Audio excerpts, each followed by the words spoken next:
ఇంట్లో ఏం జరిగింది ఆ రోజు? ఏం జరిగింది మేడం?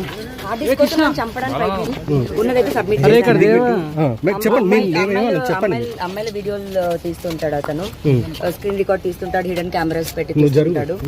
దానికి సంబంధించినవన్నీ సబ్మిట్ చేశాను.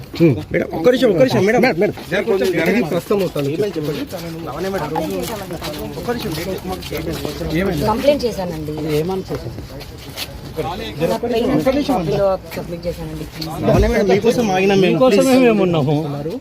మనం చూసి కూడా లావణ్యాన్ని ప్రస్తుతం స్టేట్మెంట్ ఇచ్చిన తర్వాత ఆమె ఇక్కడ నుంచి పోలీస్ స్టేషన్ నుంచి వెళ్ళిపోతుంది.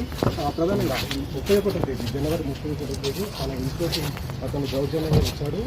అతనితో పాటు ఖాజా అని మరొక పాల్పడ్డాడు. సాధిస్తూ కావాలంటే కూడా కూడా ఆమె ఫిర్యాదు చెప్పడం జరిగింది. అదే విషయాన్ని ప్రశ్నలకు వచ్చింది. చెప్పండి, అదే చెప్పండి.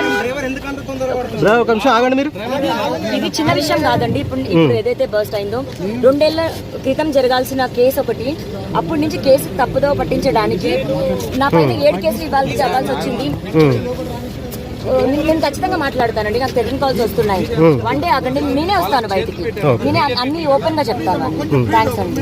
ఇది ప్రస్తుతం తను చెప్తూ ఉన్నారు లావణ్య.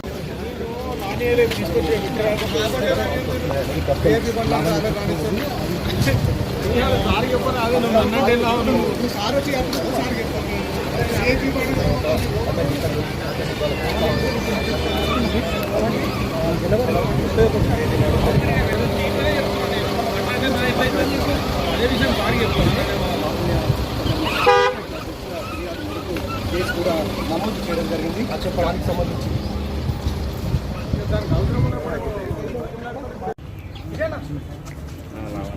నేను ఏమన్నా లావణ్య వస్తున్నదని చెప్పి. మేడం ఒక్క నిమిషం ఆగండి మేడం. ఒక్కసారి ఇక్కడ చూడండి మేడం.